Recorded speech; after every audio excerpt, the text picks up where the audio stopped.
예.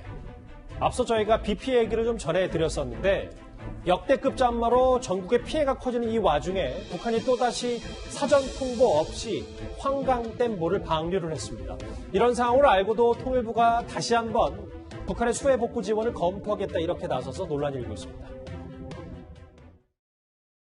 아마 북한 전 지역이 홍수로 인한 피해도 있었고 또 물관리에 따르는 애로가 컸을 것으로 보입니다. 아직 북측 지역의 구체적인 피해 현황을 파악한 것은 아니지만 기본적으로 정부는 인도 분야의 협력은 정치 군사적 상황과 관련 없이 일관되게 추진해야 한다는 입장을 견지하고 있다는 점으로 우선 답을 드리겠습니다. 지금 논란의 중심은 이건 것 같더라고요. 이현정 의원님. 네. 이게 지금 우리도 예산, 재난지원 예산이 턱없이 부족한데 이 와중에 우리 사전 통보도 없이 방류를 한 북한에게 수해 지원을 할 필요가 있냐 없느냐 이게 좀 논란의 핵심인 것 같거든요. 지금 벌써 이제 4차 추경을 한 5조 정도 한다는 이야기가 벌써 나오고 있지 않습니까? 그만큼 이제 우리 정부도 돈이 없다는 이야기거든요. 특히 이번에 황강댐을 무단으로 방류를 하면서 특히 이제 이 지역에 있는 파주와 연천 지역의 주민들의 피해가 굉장히 컸습니다. 자, 그러면 당장 그 지역에 있는 우리 주민들의 지금 지원 대책도 필요하지 않겠습니까?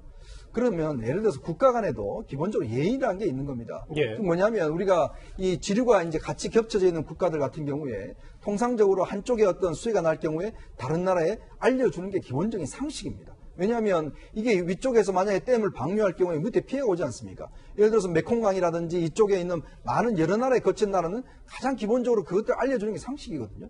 그러면 북한과 우리나라 같은 경우는 바로 이제 이 임진강을 통해서 연결되어 있는데 근데 무단으로 벌써 6, 7차례나 지금 방류를 해놓고도 아무 이야기도 없어요. 더구나 대통령까지 지금 군남댐 앞에 가서 이거 좀 안 됐다라고 이야기할 정도로 북한에 대해서 이 부분에 대해서 이야기를 하고 있지 않습니까? 아니 이거 가르쳐주는 게 뭐 어렵습니까? 자, 그런데 거기에도 불구하고 지금 북한의 피해가 얼마나 났는지 또 요청도 하지 않는 상황에서 지금 통일부가 났을 것이다. 무슨 관심법 하는 것도 아니고 당연히 났을 것이다. 그러니까 지원해 주겠다? 저는 오히려 통일부는 우리나라에 있는 통일부입니다. 그러면 먼저 뭘 살펴야 되겠습니까? 황강댐 피해로 해서 지금 연천과 포천과 지금 파주에 있는 이 시민들이 얼마나 피해를 입었는지 그걸 먼저 생각해야 되는 게 도리가 아닐까요?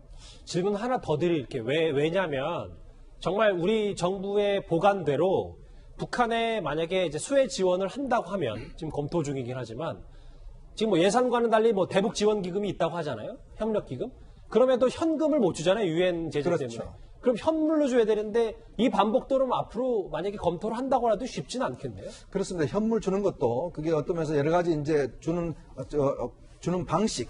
예를 들어서 뭐 어떤 방식으로 줄 것인지. 예전에 같은 경우에 타미플루 같은 경우에 지원을 하려고 했는데 타미플루를 트럭에 실어야 되잖아요. 근데 문제는 그 트럭이 대북 제재 위반이 됐기 때문에 타미플루를 제공을 못 했거든요. 그러면 우리가 유엔 제재위원회의 허락을 받아야 됩니다. 그렇기 때문에 이제 뭐 국제기구를 통해서 지원해주는 뭐 그런 방법을 찾을 수 있을 것인데 저는 뭐 인도적 지원을 해야 된다고 봅니다. 북한이 어려우면 우리가 지원하는 건 당연한데 문제는 그렇기 위해서는 뭔가 전제 조건이 있다는 것이죠. 예. 북한의 적십자차를 통해서 뭔가 지원을 요청한다든지 최소한의 우리한테 할 수 있는 조치는 해야지만 우리 국민들도 설득을 할 거 아니겠습니까? 우리 내부부터 좀 잘 다진 다음에 여러 논란거리 없앤 다음에 북한도 도와줘야 된다. 알겠습니다.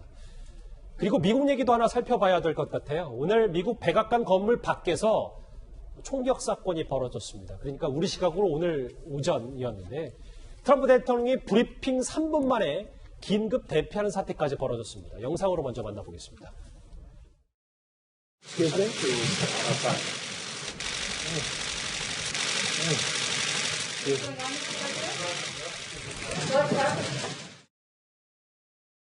예. 이 용의자는 백악관 경호국 요원의 총을 맞고 현장에서 붙잡혔습니다. 트럼프 대통령은 10여 분 뒤에 다시 브리핑룸으로 들어와서 취재진에게 직접 돌발 상황을 설명했습니다.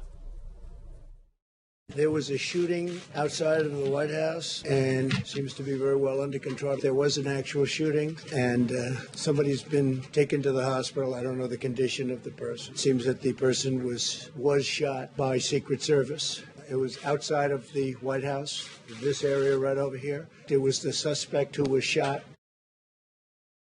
최 교수님, 예. 브리핑이 생방송으로 진행되는 와중에 바로 코앞에서 총격 사건이 벌어졌기 때문에 백악관도 그렇고 트럼프 대통령도 정말 놀랐겠어요. 그럼요. 그 놀랄 수밖에 220m 정도밖에 안 떨어졌어요. 백악관은. 그러니까 얼마나 가까운 거리에 있었는지 우리가 실감할 수 있을 텐데 백악관이 발칵 뒤집힐 수밖에 없는 거죠. 대통령이 직무하고 있고 지금 브리핑을 하고 있는 상황에서 저런 일이 발생했기 때문에 경호 당국에서 바로 이제 트럼프를 피신을 시켰는데 다행히 이 사람은 이제 잡혀서 직원에게 그러니까 경호원들한테 총을 쏜 것 같진 않아요. 근데 다른 사람한테 총을 쐈는데 그 비밀 이제 경호국에 있던 분들이 이 사람을 제압을 했는데 결국 저렇게 가까운 거리에서 총이 난사되고 이런 일이 발생했으니까 미국 정부나 아니면 경호국 입장에서는 상당히 지금 그 긴장을 해야 되는 상황이다. 생각을 해보세요. 청와대 220m에서 만약 저런 일이 일어났다면 뭐 발칵 뒤집히는 거 아니겠습니까? 그럼요. 그러니까 트럼프 입장에서 상당히 긴장을 하고 있는 것으로 보여집니다.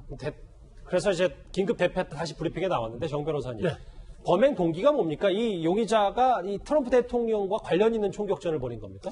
아직 그것까지 이제 밝히지 않고 있는데 뭐 외신에 의하면 지금 어떤 사람이 와서 마치 총을 끄집어낼 것처럼 내가 총을 가지고 있다 그러면서 뭔가를 끄집어내려는 자세를 보여서 이 경호원이 그 총을 쐈다는 거거든요. 근데 사실 우리나라에서는 상상하기 어렵죠. 미국은 총기 소유가 자유이기 때문에 이 옷 속에 뭐 손이 들어가면 진짜 총이 나올 수도 있거든요.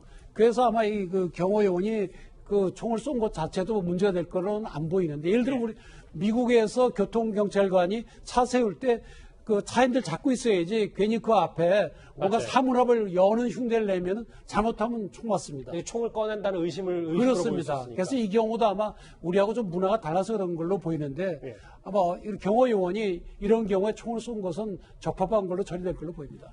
사실 지난 5월에 인종차별 시위가 꽤 커졌을 때 트럼프 대통령도 긴급하게 벙커로 피신한 적이 있었는데 최근 트럼프 대통령 여러 가지 많은 일들을 겪고 있는 것 같습니다.